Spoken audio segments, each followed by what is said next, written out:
Come on in, there are still a few seats. Okay, welcome to the workshop on coalition building. And in this workshop I wanted to go over and maybe identify some finer points to some of the issues I was talking about earlier today, about the 4 M's and the 4 F's. That if you're looking to gain some effort or some sense of efficacy over public policy and over some of the sorts of issues we're talking about, there are some key ingredients in making that movement work. And I think I want to talk again about money, I want to talk about message, I want to talk about media, I want to talk about how to get masses of people on board. And again, I'm going to hand around the activist list here for people who haven't signed on yet. I encourage you to sign up. And I know that some people didn't get a chance to sign up upstairs. And I'm also going to send around from the other side Right Wing Watch, which is a publication put out by People 4, which sort of keeps tabs on the religious right and gives some of their juiciest and sort of most disgusting and heinous quotes of the month on a regular basis. Feel free to take one. They're free here for $15. So, what we're facing, I guess, in Metro Atlanta area is something that everyone is beginning to get a grasp on, or has too much of a grasp on already by the outspokenness of the religious right. And what I see our role here in doing is to get people together and identifying ways that you can approach people and continue to bring momentum to a sort of progressive voice in the community to counter counter that message and to help create positive movement of our own in the Metro Atlanta area and possibly in the state of Georgia. So to that end, I want to have people start thinking about people that, and feel free to write these thoughts down as we're sort of going through this, but not only places that you can go for resources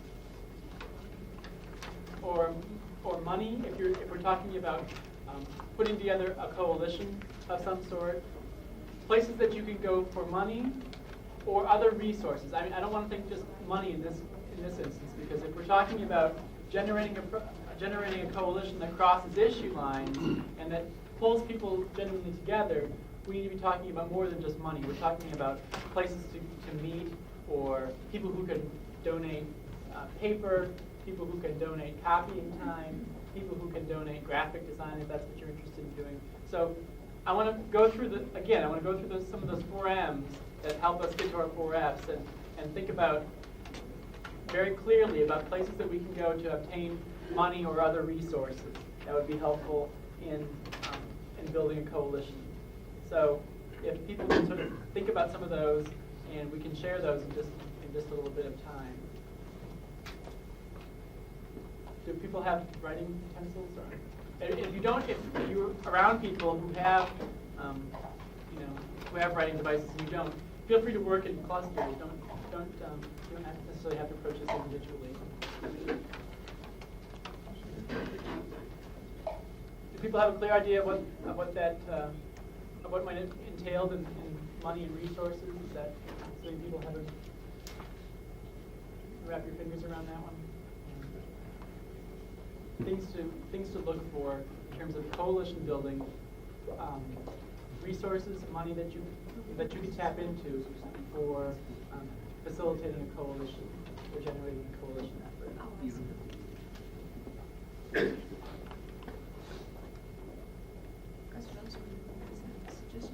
Sure.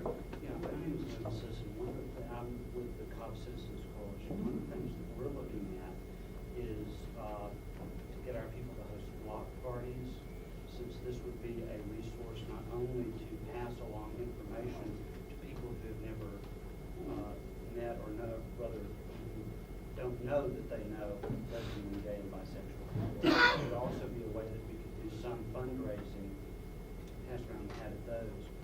We're also looking to having an annual dinner of some sort. We recently had a concert at Southern Tech that raised, I have not heard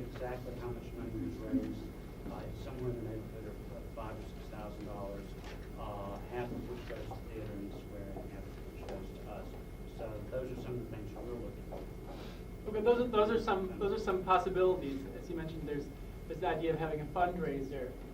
If there are people who have talent of any sort that you can call people together to listen to, or if there's people who are willing to do that sort of an event for free, and you can raise money off of that. That's one method. Also, he mentioned house parties.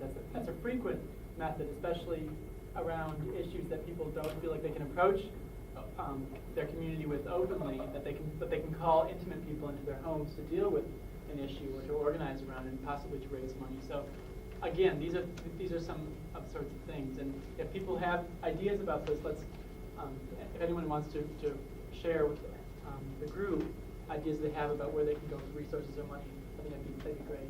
Jim? I'd like to share a bit of my experience. I've been quite an activist in Hawaii for a number of years, and it seems to me that an untapped resource here that was very effective in Hawaii are leaders, some of the leaders in the mainstream churches who are tired of the bad name that the so-called Christian Coalition is giving to Christianity.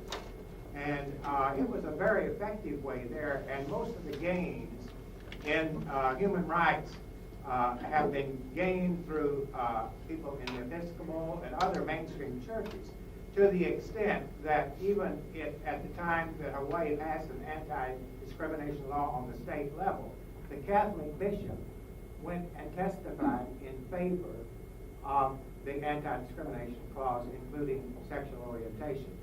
And we have not been very effective, I don't think, in Georgia in tapping the people who see their mainstream churches moving to the right.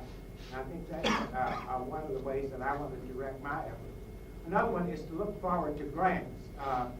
We got this group together sort of on the spur of the moment, but we have applied to the Unitarian Universalist Association for a grant to have an ongoing process of coalition building. And there are a number of other sources that you might be able to think of to look for grants.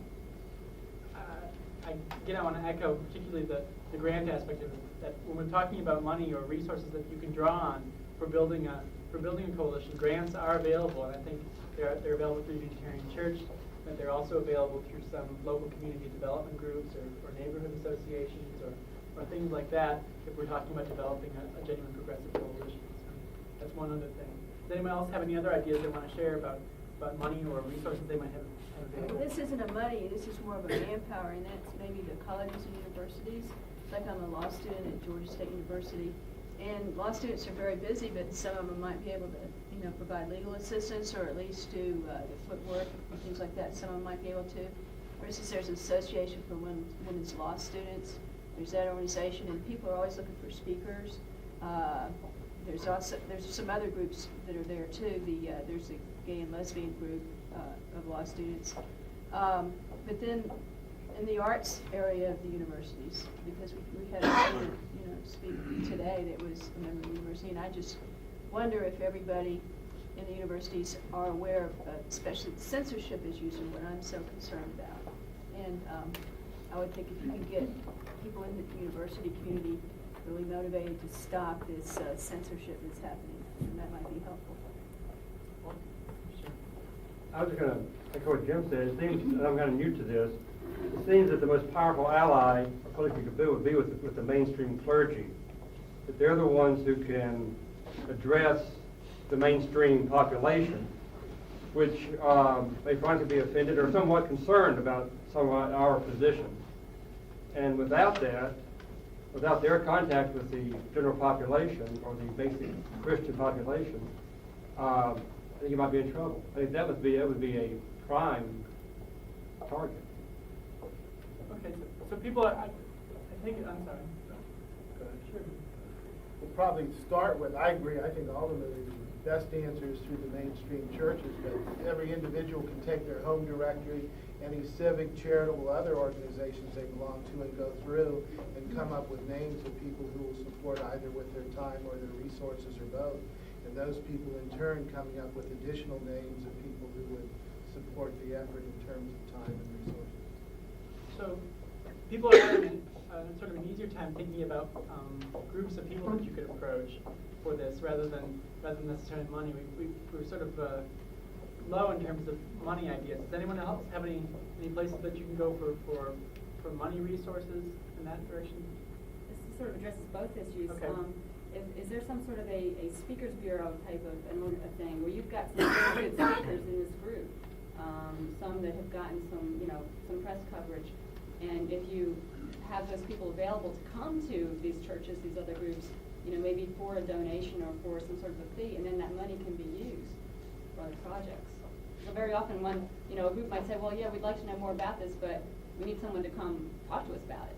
Well, that addresses, I think, maybe the media. But it's a way of raising some money too, if you, Okay. Make it known that it's a donation, or that you say, okay, well, but we need $200, for a small group or whatever. Most groups have newsletters. Add another page, like an insert to your newsletter, and sell business card size, just Xerox reproductions of business card size ads, or actual just business cards of businesses who are interested. And it can be really inexpensive, but it can be a regular amount. $10 per card every month is not a lot for a business, but it can be a consistent income. And that's real easy to reproduce. Just add another page. I think business is struggling with diversity in the workplace as much as all of us are struggling. And they are probably more willing to give money to something they see as well organized and helpful to them. So they're a resource for money. They're also an incredible resource for talent. They help you get into the media. They have specialists or media consultants. So people are sometimes hesitant to approach the business community. It should be approached. Something we've found is in terms of mentioning resources and talents that individuals have, is if when you're organizing, you get people to list out the resources they have available that they'd be willing to donate. For example, I have a computer and laser printer and all that. There are other people who have access to all kinds of other things, and if you list them out so that your group knows that they're there, then you can tap those later on. Whereas if you don't, nobody knows that it's there, and so nobody can take advantage of it. Well, again, we have some ideas about where we can go for money. Now, what are some of the places that people can think about if we want to go to media? What are the sorts of media outlets that we have available to us where we want to get this, where we try to be getting this message across? This can be local, community media, or they can be large, statewide, or even media outlets that have national, but have particular saturation in Metro Atlanta area. On the local level, a number of us who are in the suburban areas have gotten local community newspapers that are published once or twice a week. They're always looking for articles, just little feature articles to write. Can you name those, ma'am? Gwinnett Post Tribune is the one in Gwinnett County. The Decatur DeKalb News Era is kind of a combination of legal and community stuff. I know there's one up in Marietta, and I can't. Emory Herald's the one in McDonald. Okay, yeah, so there are a lot of these little things, and if on a local level, if you're organizing and you get in touch with their reporters, they'll do a story. Are there any other of those sorts of community newspapers that people can name? Bob Extra. And the Sun papers, Brookhaven Buzz, What was that? the Brookhaven Buzz. I do our Creative neighborhood Love. newsletter for Peachtree Hills. Gardening tips. Yeah. You live up there? I pick it up, and kind of, Let's go through this one. I don't think everyone heard all of those. Let's go through this one at a time. The Athens Observer and the Athens Banner Herald. The Banner Herald gets a little bit of a warp, but the Observer is good. Southern Voice. The Porch Step, I think it's around Grand Park. What was that called? Something like the Porch Step. The porch and. The Porch Step. Oh, the porch step. Yeah, I think that's what it's called. There's two in Buckhead, Peachtree Hills Views and Peachtree Hills Matters. Peachtree Hills neighborhood, there's probably about 1,000 homes between the two of them. In Garden Hill, next to Peachtree Hill, there's the Neighborhood Association newsletter. I read it every week, I don't know what it is. Well, I know it might be Peachtree Hills Views. I don't know if that goes in the Garden Hills also. No, it's separate. Garden Hill is just, well, I think the neighborhood associations have their newsletter. That in Right. general could be a good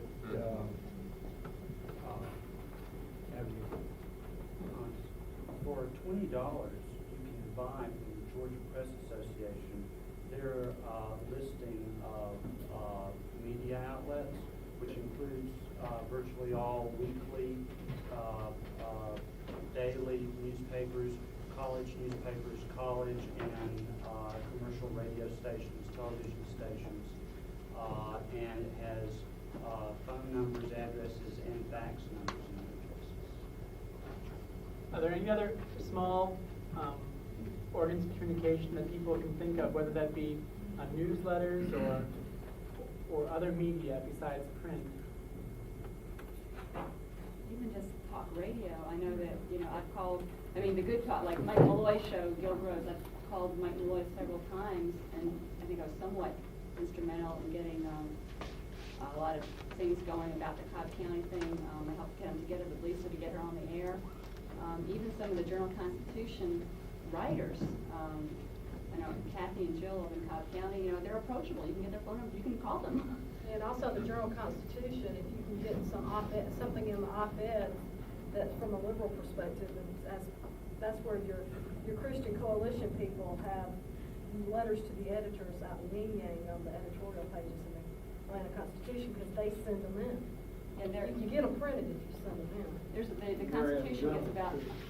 Constitution gets about 100 times more letters than the Journal does. It's a lot easier to get printed in the Journal, although they're a little more conservative. But yeah, you can also phone them in. You can phone a short thing in. You don't even have to write it. You can fax them in too. You can fax them. Yeah, it's very easy to get.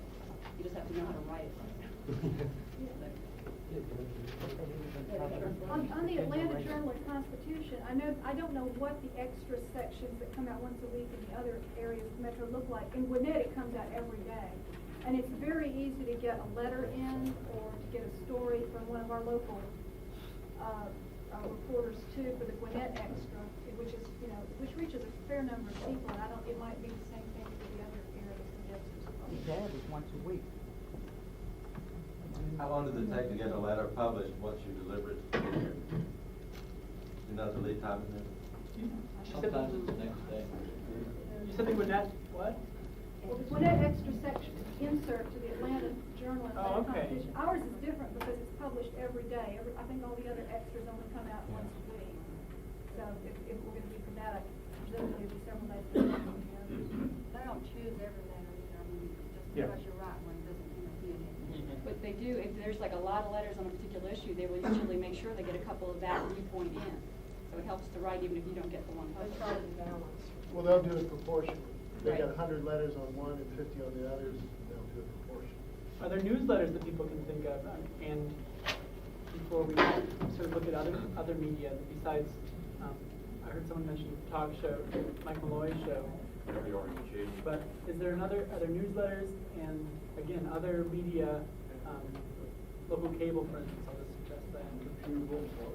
Okay. Yeah, community access cable, they can't, anybody can access that. They can't limit you to it. But nobody watches Yes. it. We're Steve. I'm sorry. Good idea. All local radio stations.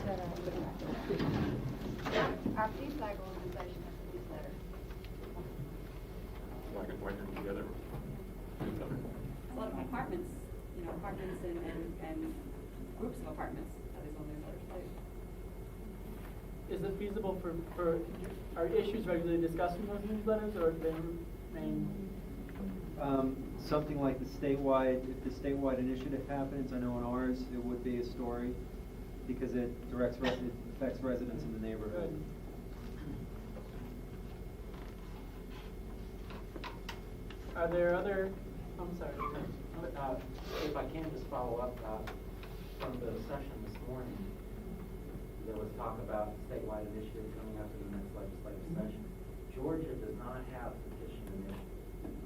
So it's even more important to be alert to what's happening in the legislature because they slip in these little bills that accomplish that same purpose. There were 4 bills in the last legislative session to try to get petition initiative for Georgia. None of those got anywhere because they can be used as anti-choice, prayer in the schools, and anti-gay, all that stuff together. So there's a little better chance of them not passing. But the little bills, like the ones mentioned, are the ones that this morning about assisted suicide and things like that go through. That's why people have to be almost every day watching the newspaper to see what little things hit. But I wanted to say about petition initiative, it's not here yet, but very well could be. One thing about media, you can get some real interesting results from something you weren't expecting. If, like John Buren was visiting our church just about a year ago, and he was, we set up an interview with the local Tuscaloosa News. The reporter came to talk to him, and it normally should have been some little, we would have normally got like one column, maybe 4 inches long or something. That was it. We ended up getting a half page of stuff, including a photo and all kinds of stuff in this thing, because John took an interest in the reporter and they developed a friendship over the interview. And so it really makes a lot of difference, and you really have to try and cultivate those things. You'll get more out of cultivating a relationship with a specific reporter and getting him to do something than to try and force stuff. Because we've been mailing stuff. We've had an active campaign for the Unitarian Church with the local newspaper, sending them stuff every week and trying to get things published and trying all kinds of tactics, and nothing ever works. That's a great idea, because oftentimes with people, they assume that if it's in paper or it's in print and they see it there in the morning, they can't do anything about that then.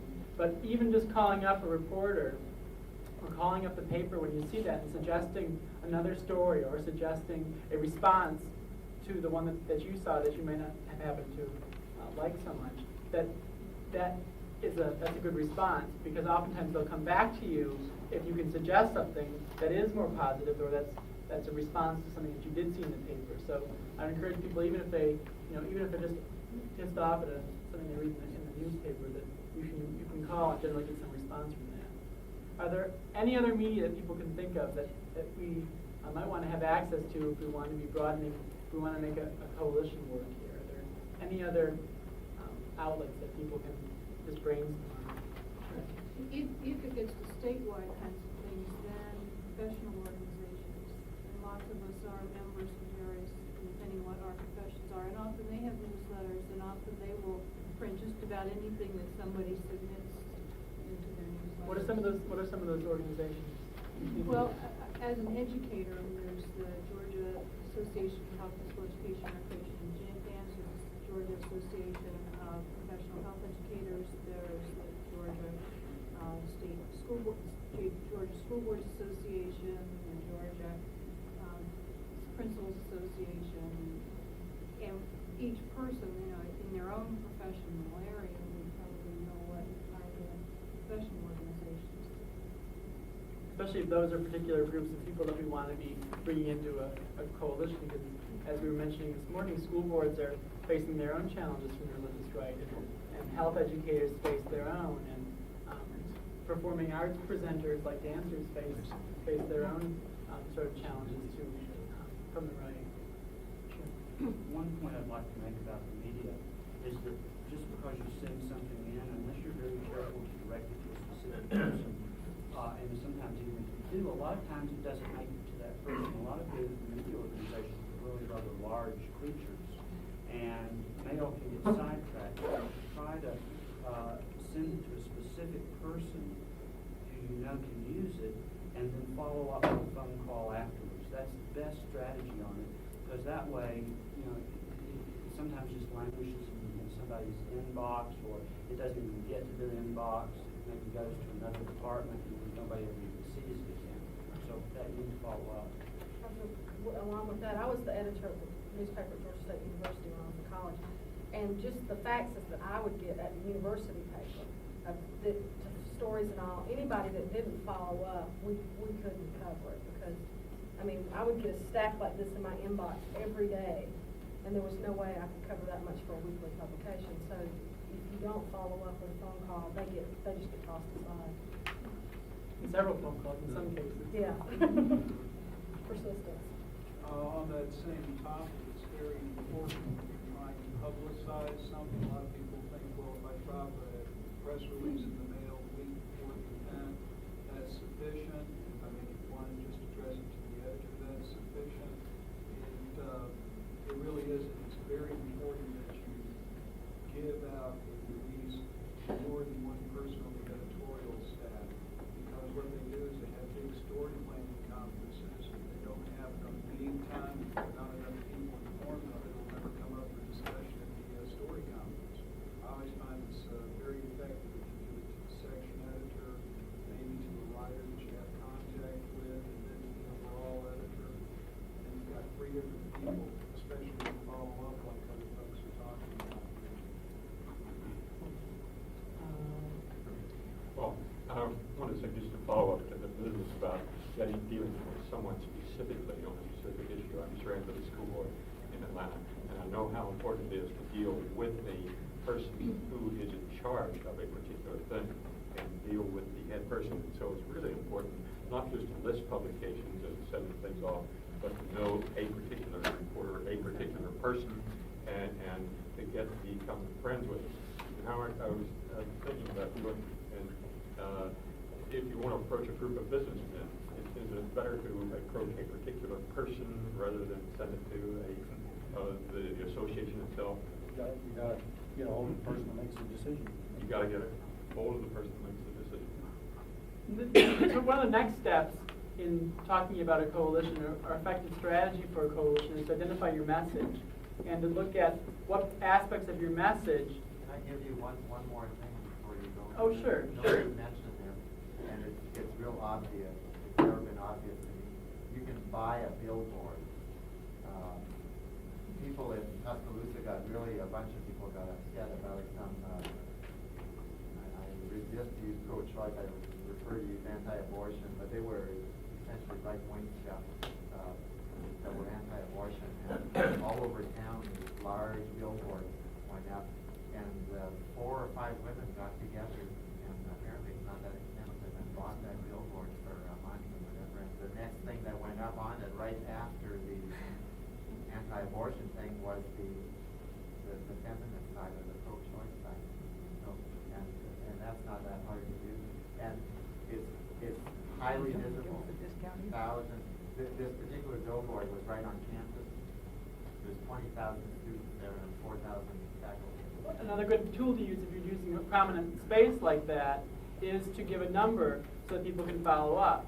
That if you're going to be placing something in one of these media that we've just discussed here, that you might want to, you have to have a follow-up device in order to get people who happen to see that more involved with you and more concerted, get them more closely tied in to your coalition, to get them to make them feel like they're invited and to also bring in their energy. On the billboard, I'm working on a campaign with the Veterans Group to give the Outdoor Advertising Association of Georgia is going to give us 100 free billboards. It's a membership drive. It's not a political type of thing. It's a membership drive. They do give public service billboards. Now, they have to watch out, their own situations and balance it out. But in some situations, you can actually get free billboard space. We're paying for the publishing of the billboards. They can give us Right, free so space that, throughout Georgia. those things are available to people who are tenacious enough. Let's move on to talk about message a little bit more and talk about what key aspects of your message that you want to get across to people that you might be using in some of these media that we've talked about that you want to highlight. And what are some of the components of this that we want to talk about? I mean, for instance, we talked about the importance of having a religious component to that message, that for instance, that you stand against the misuse of religion to promote an intolerant brand of politics. So essentially what that comes down to is that you want to have religious voices or a religious point being made in that message. So what are some other points you think it would be important for a progressive coalition of this nature to make? What are some of the aspects of that you can think of? Well, one of the most popular ones is hate is not a family value. But that's It's a beautiful button.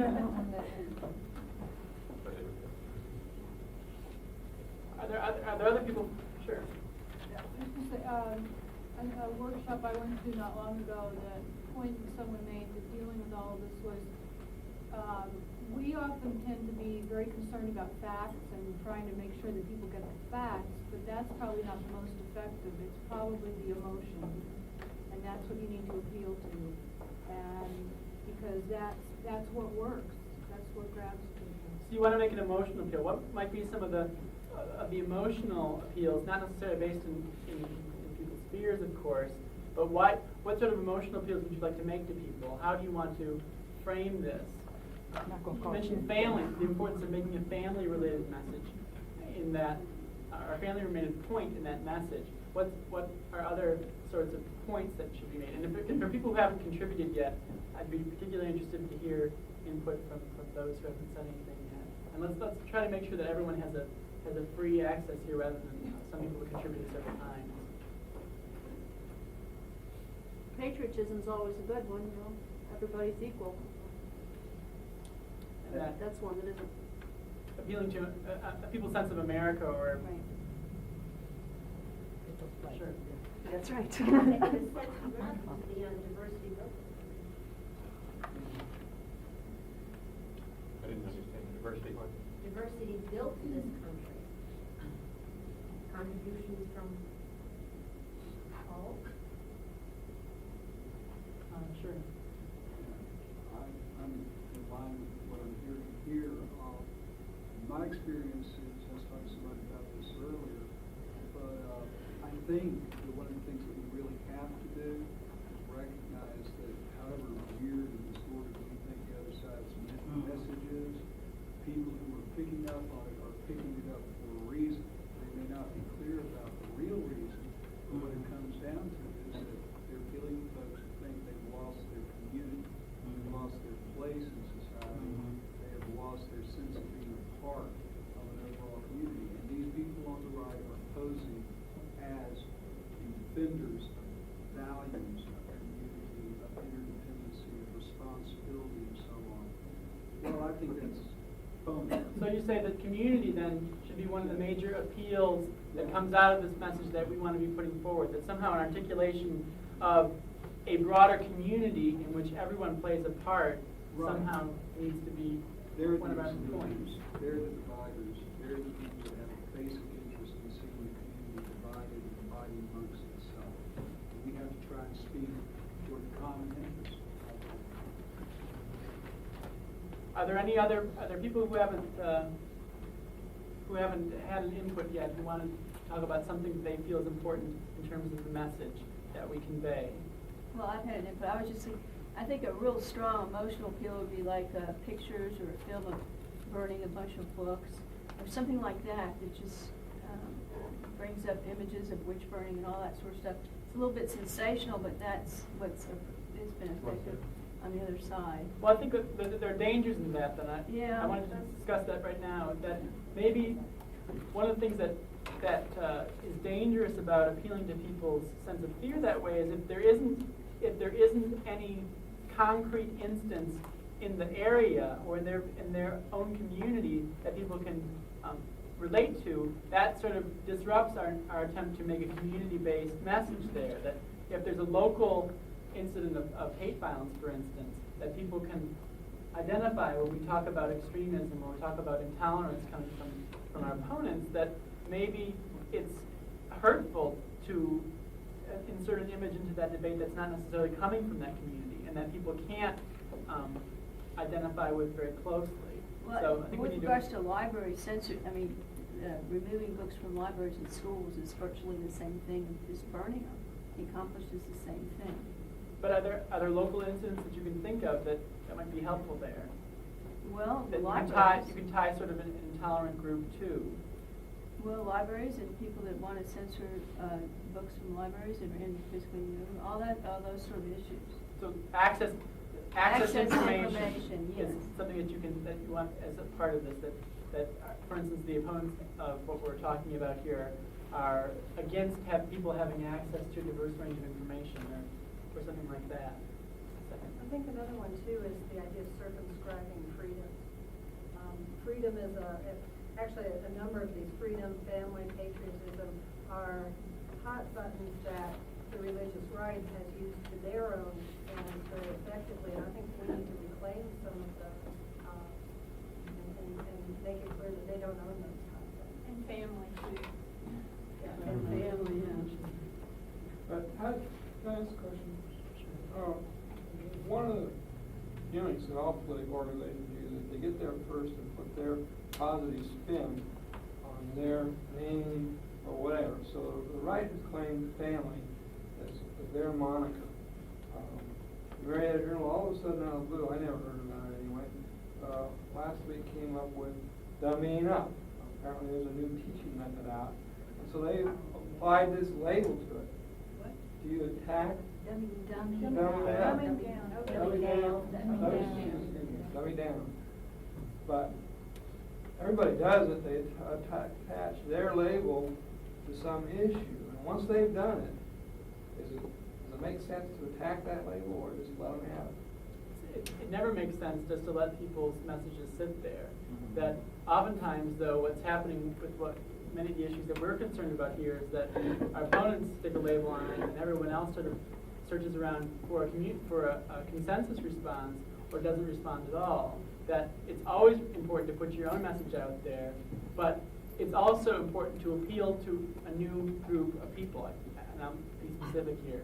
That if you're saying that what your opponents have suggested is wrong about this anti-arts proposal, it may be important to insert in that message that not the rest of the county still hasn't spoken on this, and that only a few amount of people are putting this issue forward, and that the rest of Cobb County stands to lose out if they don't have their voice heard in this debate. So there are strategies to deal with that. I still want to get back to a few ideas that people may have that haven't been talked about yet. I just wanted to say something about using an emotional approach. Arguments based on emotion don't work. They have holes in them. And if you're going to resort to the same tactics that they're using, you're going to lose a lot of people. But their tactics work. But not to everybody. A lot of what there is ignorance, that people don't understand the message. They haven't really heard the whole message. My whole family's fundamentalist, and I know this.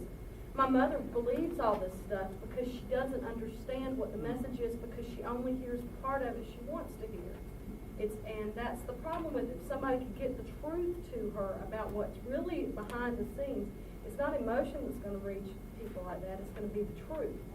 And somebody's got to get the truth through there. And So maybe in terms of emotion, though, you're talking about making it feel like we're organizing around today. One of the central premises to our work is compassion. And so if we want to make an emotional appeal, maybe it's instilling a sense of compassion in the debate that we're having or into the work that we're doing. But you've got to use the truth. The truth has got to be. But the truth doesn't have to be an emotion. Right. No, that's true, but you can't just have like pictures of people waving flags and stuff either. You know, you gotta get their message out, what their message is really about. What would you say your message would be then? I don't know right now. I mean, I just love, compassion, caring about everybody, and that we all are here and we all deserve the same chance. Let's be respectful of what other people are saying and not jump in. Okay. Recognizing that the religious right has been appealing to fears, I'd like to see a message which acknowledges that and kind of encourages people to confront and try to figure out, like saying, are Americans really afraid of each other? Are we really afraid of one another as a country? So that people kind of stop and step back and think about that, and maybe think about what's really manipulating them. I think that's a really good point, that acknowledging the fear has got to come first, because people are afraid, and that's what they're responding from, that position of fear. And I think that it has to start with an acknowledgement of that. Does your God love or hate? No. Sure. But see, they don't think they hate. That's the whole thing. They're not looking at it as hate. No, but we need to make them think about it. Excuse me, we're having separate conversations here. The very poignant messages, I think, have a couple things in common. One, they're very simple. Two, they hook into something that is already known. I would suggest, in light of this conversation, and that one of the things that's already known is family. So perhaps the family context is family values is a man and women and 2.5 kids, right? But if there was some kind of something that went out family and the different kinds of families, that it all means family, it's just a way of broadening that horizon and still appealing to and giving credibility to perhaps what the right considers their traditional family. We have one other person before we move on. I don't know, and I sometimes find myself in meetings where I'm thinking on a different track than a lot of other people, and I may be doing that here, and if I am, I'm sorry. I may be... Get out now. Get out. But I liked your talk this morning about the 4 M's trying to lead toward the 4 F's. But before you deal with media and message and money and masses to achieve your 4 F's, the ends, the assumption is that you in fact have a coalition, that you have a group of people who form a constituency, who have a set of goals or values that they're trying to exercise. And I don't think we have that. I don't think that we have built that coalition. We have a series of relatively liberal, progressive groups, many of which are represented here, and this group which does have a coalition, which has put political and fiscal conservatives and anti-tax people and all these different groups they have put together into a coalition, which is hundreds of thousands or millions of people who are focused on a set of values that they're trying to use to change this country.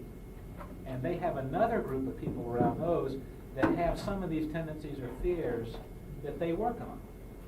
And it's kind of like layers on an onion as you go out until you get to the people in a community that they come in and exercise their plan on, and they hit us. And in this community, in this month, they hit a gay and lesbian issue. So you get a few gay and lesbian people who get together and want to try to get some newsletters and get some money and get their word out and whatever. And while this is all going on, this machine is running. Well, at the same point, though, I want to make one important acknowledgement, though, I think, and that's that we need to have a strategy at the same time that we're conducting those sorts of debates about what our values and our priorities are. Because unless we know the means to pursue to make that happen and to make a coalition work, we won't get beyond that debate. Or it's a temptation to remain lost or limited in that debate. So at the same time that you're acknowledging that that's what's happening on the right in some ways, is that the right maintains this debate on various issues and which ones they're going to be working on. And there's vast disagreement, as Loretta was talking about this morning, on some of the issues even within the right. But what they've mastered is these techniques for their various issue priorities. So I think it's important for us to identify what those methods, those techniques that we're going to be refining are, even as we carry on the debate about where our priorities are and what our basic values that we're going to articulate constantly to the community are going to be. So I sort of want to acknowledge what you're saying, but I think it's important to continue the strategizing that we're conducting right here on these important, I guess, these pathways. So the next stage I wanted to talk about was new people that we can reach out to, new groups of people, even particular individuals that we can think of who might be important leaders to be brought into a prospective coalition that comes out of some of our work here and maybe in the community over the next few months. Who are important leaders of various constituencies, some that we've already identified here, who should be brought in to our work in terms of developing a coalition? Coretta Scott King would be one in Atlanta. Would be a great one to bring in.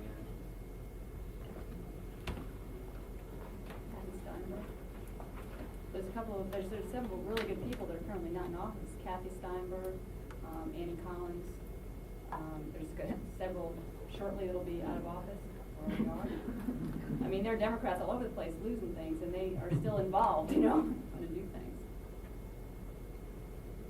Are there any other? Sure. Yeah. I think we got a real good ally for this cause in Bill Clinton. The Southern Baptists is already trying to throw him out and do all kinds of things to him. So what I think would be a a good idea for people to write letters in support of his position. That would throw a lot of water on their, hot water on their head. Well, I think we're thinking in terms of local people that we can marshal for ourselves, and oftentimes I think one of the things that holds us back is this assumption that we have to get someone way out here to come in and speak to legitimate the point that we want to make ourselves, and that I think oftentimes, particularly local people, feel paralyzed by having to have a person of national or mega stature to make the message that they want to get across themselves. And I guess the point here is to think of people in the direct area who might need to be, or who would be a very good resource, a very powerful, credible resource if brought into the coalition here. You know, I mentioned this before, but I think I don't have a certain name, but your clergy, your mainstream, non-Unitarian, I'm Unitarian, so, but your Christian clergy that are not of far right would appeal to the masses and have a Are there particular clergy that people can think of and would like to identify? I received something in the mail from a black minister wanting my vote, so I called him up and asked him about his position on homosexuals. Had a nice conversation with him. He sounded more liberal than I thought he might be. I think he said he'd never been confronted with that before.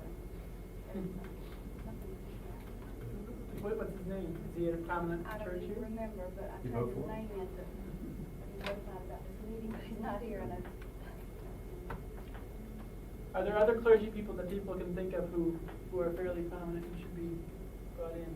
Jim Costin is the president of the Interdenominational Seminary of Atlanta, the Black College. Reverend Jim Costin. With a C or with a K? C. He would be- Are there people familiar with that name? Are there other clergy people not necessarily Christian? Are there leaders in the Jewish community people can think of? Okay, well, if you don't already have it down, you should get the Metropolitan Atlanta Christian Council down there, because that'll plug you into a number of different interested clergy people. And of course, there's the Temple here in Atlanta, which is the big Reformed Jewish congregation. I can't recall the rabbi's name off the top of my head, but I can get that for you. I'm sure surely someone else here knows it as well. Does anyone else know the reference?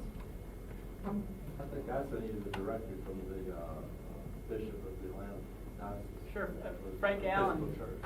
There are some churches that already have strong statements in support of a woman's right to choose, in support of civil rights for African Americans and lesbians and gay men and women and people with disabilities. So there are churches that, in some cases, the local affiliates of which don't even realize that they have a national proclamation on a particular issue, but who can be brought in terms of clergy message and putting our coalition message out there. Are there other clergy people? There are about 40 congregations who are in the Atlanta Interfaith AIDS Network. Okay. How about the Baha'i community? I've heard that mentioned before. I've asked them specifically, I've asked the Baha'i that I know about the gay lesbian thing. I haven't asked them about the racial thing. Well, the racial thing is okay with them, that's their main purpose, but they have no comment on the gay lesbian thing, which is surprising. They are opposed. Sure, ma'am. This is kind of a comment. We're talking about trying to find authority figures who are going to appeal to people. And the authority figures that we've mentioned so far are going to be doing kind of what we called in South Georgia now, going out preaching to the choir. They're going to appeal to the liberal segment of the community. I live in a conservative, heavily Republican area, and I want to find ways of getting a message to the people who are not going to pay any attention to Kathy Steinberg, who didn't vote for her, or Coretta Scott King, but who, if we could find a way to reach them, we're going to find some common ground on at least some of the issues we're here about. We're not going to get agreement on everything, but I'd really love to hear some ideas about that. Sure. Maybe as we mentioned before, maybe there's some people in the business community, or if not business community proper, people who are interested in investment or in those areas that maybe Republican people who are your neighbors, meeting planning, those sorts of groups might listen to. and I'm not saying that for the exclusion of other people, but I'm saying that in some areas it's relevant. Those are the voices that get through to people. Those are the voices that make it through the sieve. And so I want to, if there are people who can identify those sorts of prominent people, let's talk about them. Sure. I don't have a specific name, but one thing I know is that a lot of the moderate Republicans have really been forced out of the Republican Party by the right-wingers. And I think we need to start talking a dialogue with them about returning moderation to the Republican fold. That's happening at the national level, unfortunately, that people at the local level don't really know who the national moderate Republican people that they can bring into their argument are, and also the grassroots Republican people are just terrified because in some cases they're cynical because they're interested in maintaining power at all costs and keeping alliances with the religious right. But there have been not many outspoken statements by Barry Goldwater, for instance, that could be used against people who want to claim the high ground of Republican politics for whatever they're saying. Yeah, who would ever have thought he was the Really? president moderate Republican? Isn't it bizarre? It's amazing. I did back in '64. Moderate. Are there other people that I knew him. that cross people's minds in terms of business or? Can I ask a question about this business? You're Sure. talking about business. Don't you find that most business leaders on these social issues and whatnot do not speak out? AT&T stopped their funding for Planned Parenthood. They were so panicked by it. Yeah, that was brought up on the agenda. I'm a stockholder, and it was on the agenda for a vote. Very scary. I know my company in Cobb County really wanted to make a statement, or a small 30-person company, against the resolution, and they just couldn't because the big guys weren't making the statements about it, and there was a major backlash, and we have very conservative customers, and they're afraid to do it. And if you could find a way to make companies make a statement without getting the backlash, and I think you'd have a lot of them making statements. I think that's a problem in a lot of middle-sized and small communities with the church leaders who really don't want to. I mean, the Christian Coalition people in Athens said that they had talked with 30 ministers before they announced their existence, and so the others are going to be a little bit reluctant to become real visible. And we know I talked to people at the Episcopal Church that wanted to sort of channel it through the Atlanta office. Well, everyone, I want to sort of get at that right now, is that everyone in some level, when your opponents come back at you with claims of being able to marshal thousands of people, tends to be sort of paralyzed or cowed by that. But when you yourself stand up and claim that you have a group of 100 people who stand behind you, including your own consistent patronizing of a particular business, that's a huge resource right there, and that it's important for you to be able to have a sense of authority when you walk into making a claim like that or requesting someone to speak out against bigotry, that you be able to have a sense of your own authority and your own group. And that's one of the reasons why a coalition ends up affecting your message in some very subtle ways, is that when you begin to have a sense of your own power that you have in numbers, and even maybe in your own consistent support of something, that's something that you can begin to speak with, and you can begin to stop these messages. And one other thing I want to point out is that oftentimes opponents on the religious right misstate their own numbers, overrepresent themselves, boast of themselves to levels that are emphatically and very much in their intent to put fear into everyone else. So that when they claim they have 6,000 chapters all across the country, I think that you could sort of take that on some level with a grain of salt, but know that they're still there. That there's always an attempt to paralyze people, and if you even point that out to people in business, that carries some weight.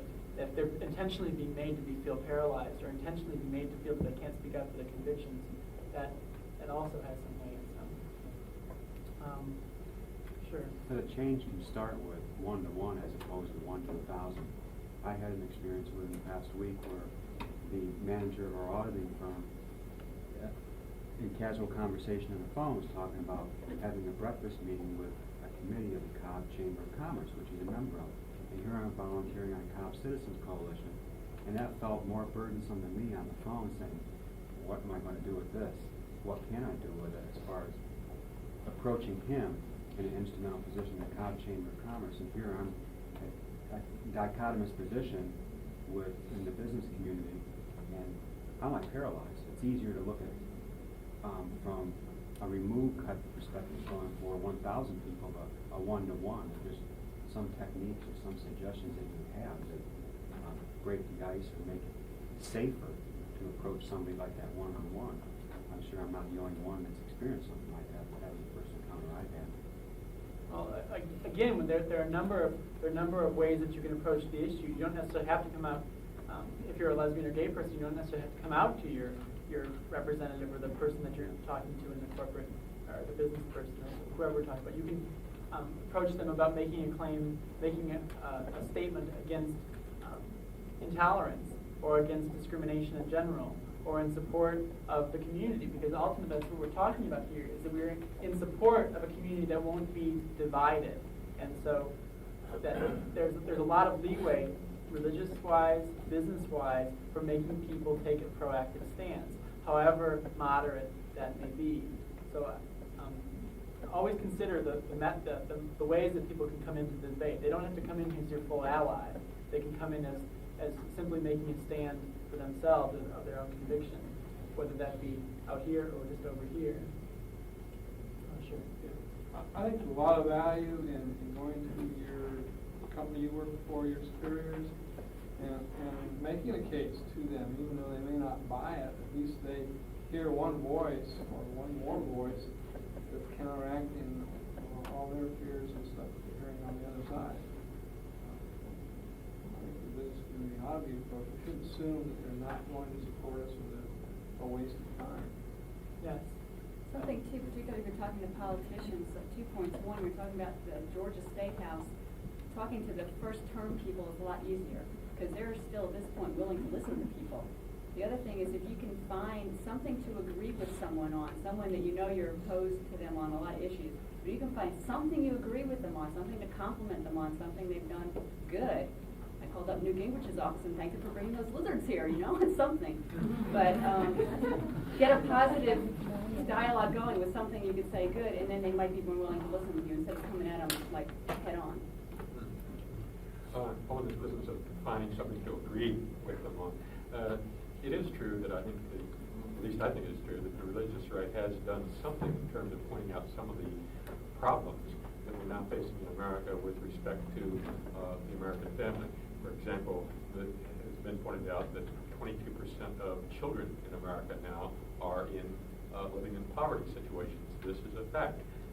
But what to do about it is certainly we differ tremendously in terms of, and so it could be starting permissible agreement on facts about things. So we've gone through and identified several different people that we can talk to. We've also thought about places that we can go to obtain some sense of support and also getting our message out there.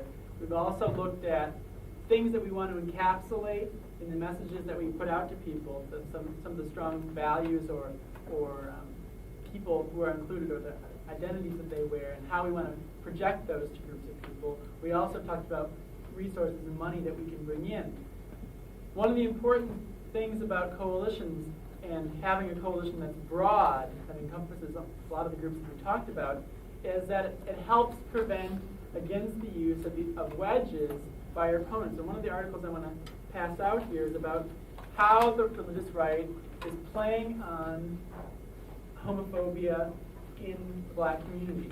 But the article is not supposed to represent, I'm not handing it out to represent how homophobia works differently in different segments of the community. I'm passing it out because what the effort is here by the religious right is to pit various groups of people against one another. And that this is one effort that they're making to try to achieve this. Because when people aren't in coalition, when people aren't talking to each other, when people don't have an alliance with each other, when people don't make an overt attempt to try to resist the divisions that are being promoted within them and against each other, then you're susceptible to this sort of fragmentation and you lose political power.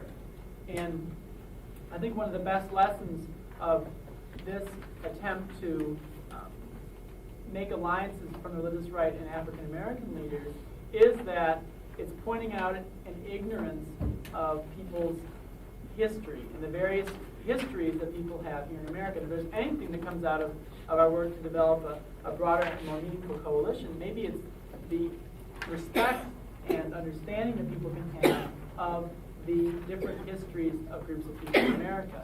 Now, that's being actively distorted by the religious right in their own history. I mean, here is a group that's trying to represent themselves as the article says in the last two paragraphs, trying to represent themselves as supporters of civil rights for African Americans. When here are the two prominent leaders that appear on the videotape are Trent Lott and Ed Meese.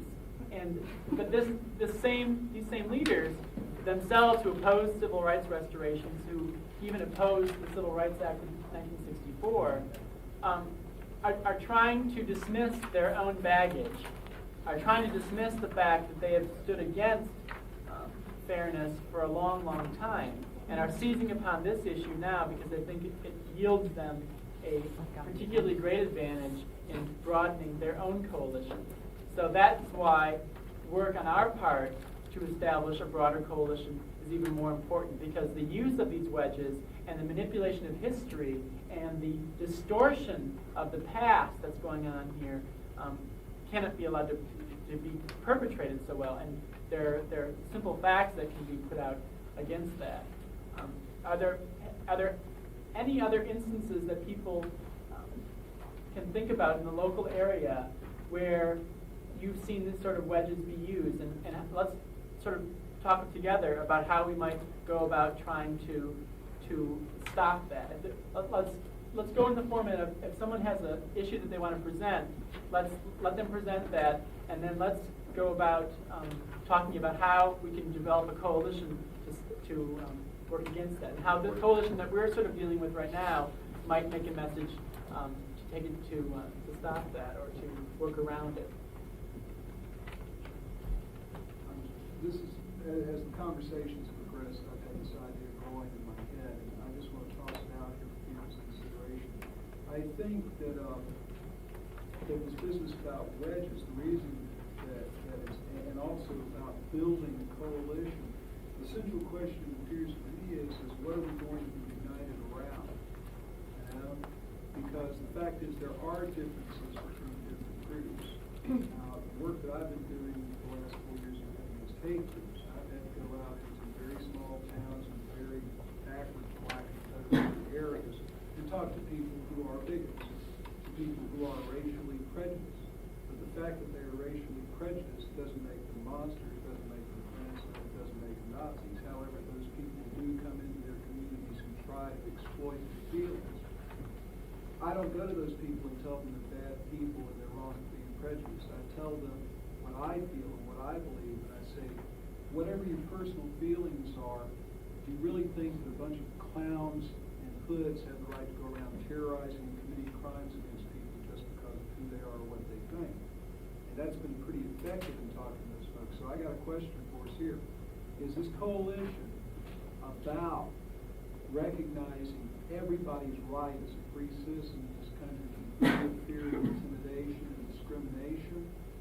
Or are we going to be more select in our goals? Are we going to be taking a different position than that? Because if we're taking the position, the broadest possible position, that means that we're going to be soliciting people who may in fact be homophobic and may in fact be prejudiced.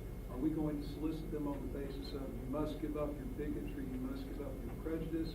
Are we going to solicit them on the basis of, okay, you've got these personal feelings, but that aside, you have to respect your fellow citizens. You have to respect their rights.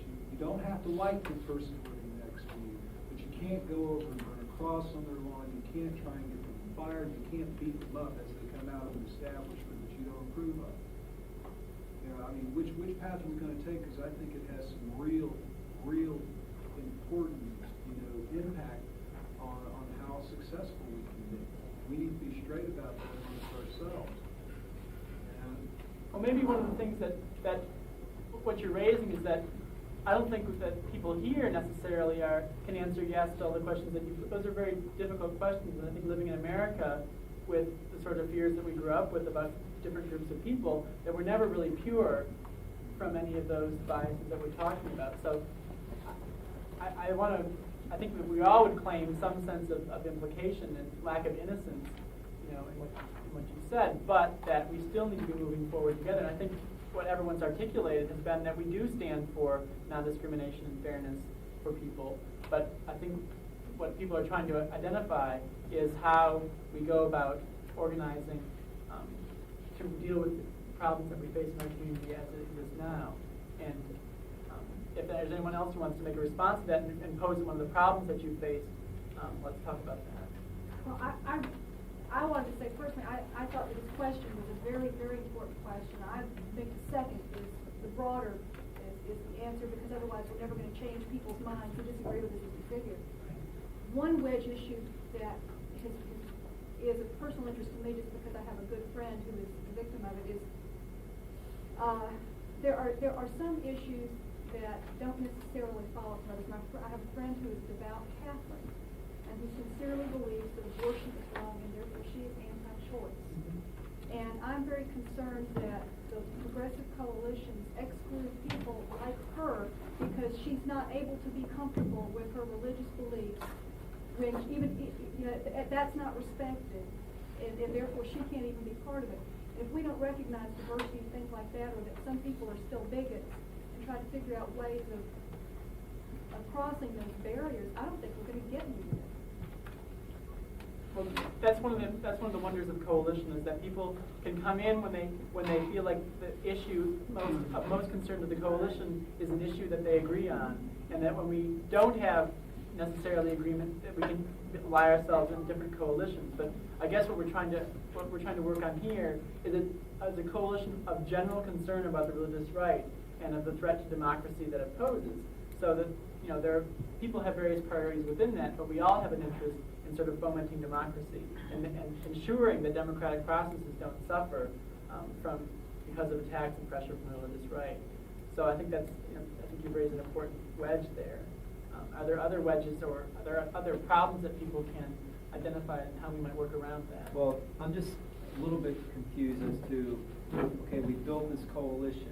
When there is a particular topic, or say something like this legislative act that's going to happen in January, how do we put up a united front? We're a coalition, but if there's going to be 20 different groups here, all with our little stamp on it, that's going to be a lot more confusing than having like the Christian coalition. We all know what that is. They all stand for something. So is this like a fairness coalition or a democracy coalition? I mean, what is going to be the ends of all this that we're talking about? What's going to come out of it? And that's what I'm not really sure what we're trying to do actually, as far as that goes. Maybe you can call yourselves anything. I think those are great names that you suggested, but you can also call yourselves something as you can decide for yourselves what you call yourselves. There are other groups that are spawning up all across the country that have called themselves, Voices for Human Rights, or a Religious Right Response Network, or a Mainstream Coalition, or Neighbors and Friends Together. There are lots of different sorts of models for what you're dealing with. I think that you just need to determine for yourselves how you want to approach the idea of naming that. And I don't know that having different organizations represented is necessarily a weakness. I think that's what we're talking about as being one of the strengths and the essentials to the group. But that if people are communicating and we have a set method of communication with each other and alerting one another, that's probably the most important element, perhaps. What I'm hearing though is a lack of a common statement or common mission. And we lose our effectiveness if we're all saying something different. Right. Not necessarily the organizations, but the message. I see. But that's something. I think what he said was the best. What he said back there about addressing all of our own little prejudices, which we do all have. I think one thing we all need to be is honest about that we do have differences, but we all stand for having every American citizen having fairness, just having fairness and equality for everyone, and that's what it's all about. And I think that should be part of the message too. Not that we're trying to promote gay rights, not that we're trying to promote anti-Sem or attacks against Jews or whoever. We just have we just have to portray this message that we want fairness for all American citizens. And that's the message, I think. Because people are really turned off with getting hit over the head with anything, and that's even the most moderate people. How about the ability to be together but have differences? Seems to me that's the most important thing. What's that? To be together, but you have differences. That's Right, what no, they I are mean, you can promoting get to strength stop. from that, but that's something we have to be honest about it, that there is differences. But the main goal is we all do want that one thing for every American citizen to have a fair shake. Something, back to membership and coalition building, something that would be very helpful here is, I see a lot of faces that I see everywhere I go as an activist, and I see other faces that I've never seen before. It would be very helpful if we had a list of attendees so we can all share and get together again.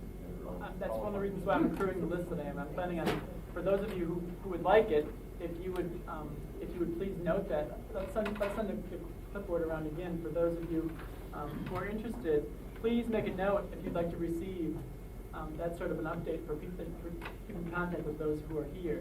That in order for you to go ahead and to make take the steps that make a coalition work, there are follow-ups that have to take place from this.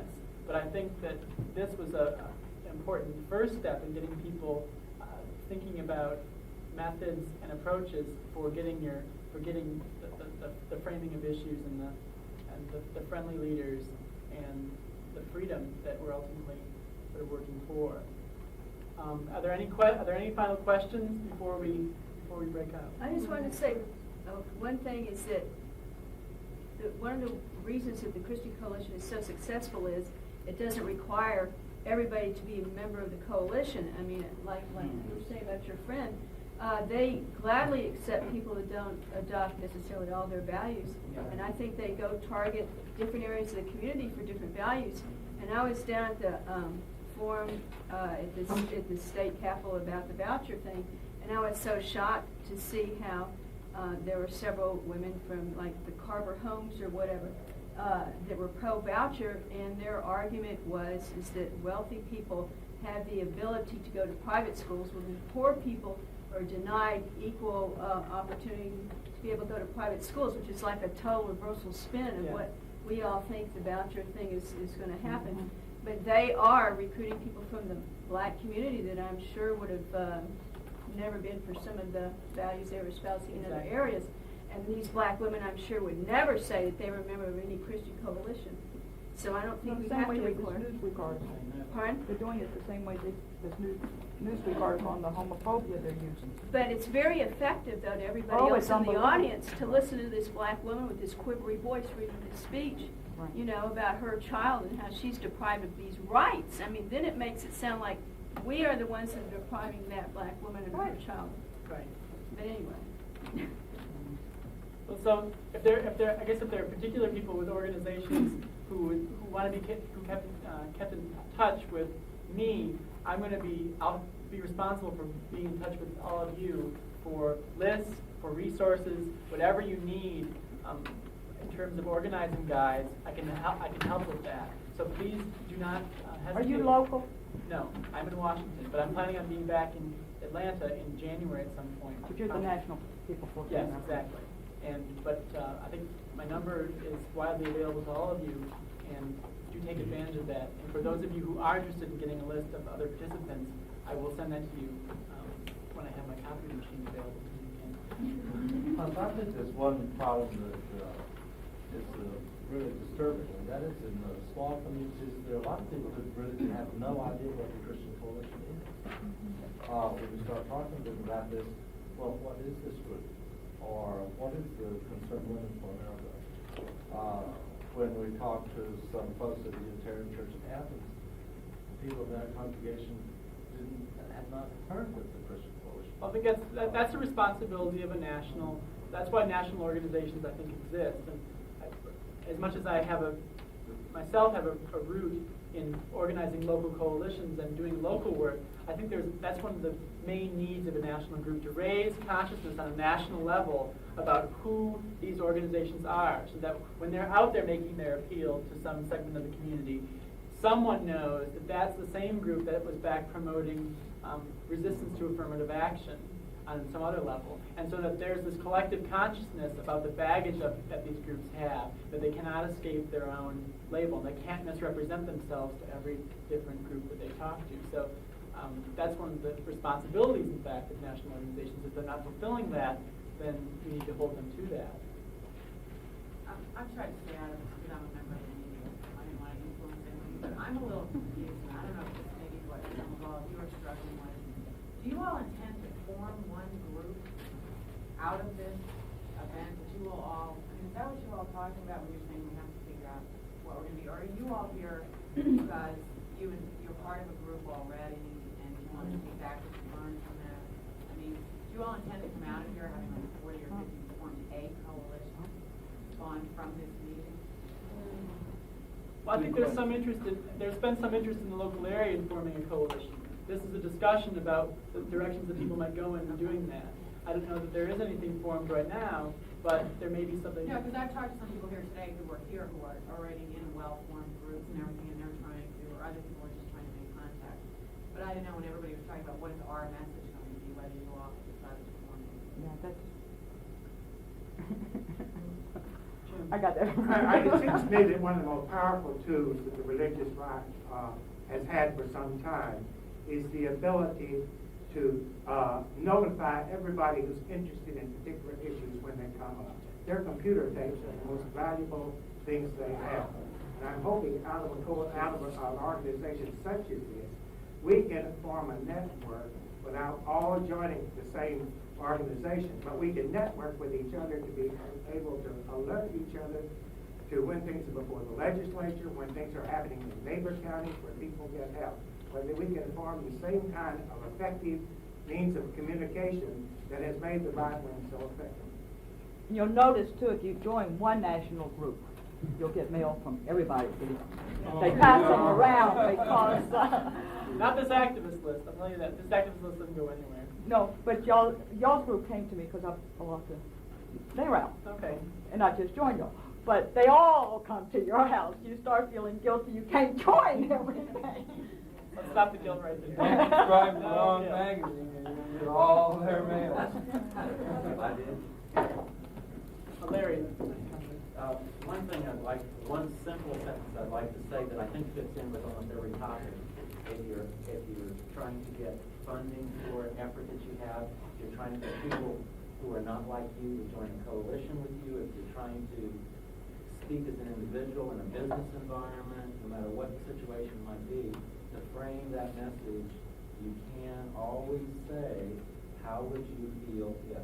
How would you feel if you lost your job because you were gay? How would you feel if you lost your job because you were Jewish? How would you feel if you couldn't live in this neighborhood because you were Catholic and everybody else was Protestant?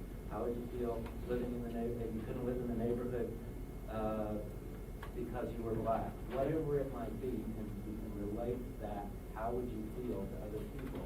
It is a way to hook them in to talking to you, and you don't have to have an ideological conversation. That is one of the ways to frame the message that I think will work on people. And the second thing is, take the quotes of the opposition, things that you find most horrifying. When Jerry Falwell says that if you're for equality for women, that means that the women are going to turn to witchcraft and lesbianism to prevent their lives, throw that out and say, isn't that stupid? Women use their own horrifying quotes to be the wedge for you. Yeah. This is not against coalitions, but it's to make a point of the effectiveness of an authentic voice. We heard some authentic voices that were full of pain in this message. That's probably what I'm going to carry away from this conference. If we can, and everyone in here knows our religious rights personally. They're in our families, they're in our workplace, they're in our churches, most of them. Most of us know these people. We can know them on universal levels. I can have a Republican, right-wing, rabid friend who stands for almost everything that I don't stand for, but we can find commonalities. It may be we're mothers, and I can cultivate these friendships. And maybe you support religious freedom too. And by cultivating friendships and letting people know who you are in a universal way, the things that bind us together, each of us can be a coalition, that's what I'm saying. The liberation theology, the thing Jimmy Carter is trying to get going in Atlanta, these are small groups. And we can have a huge effect in that way. Well, thank you everyone for coming, and I would encourage you to take advantage of me and take advantage of each other to follow up on the work that we talked about here and to stay tuned for more. Thank you.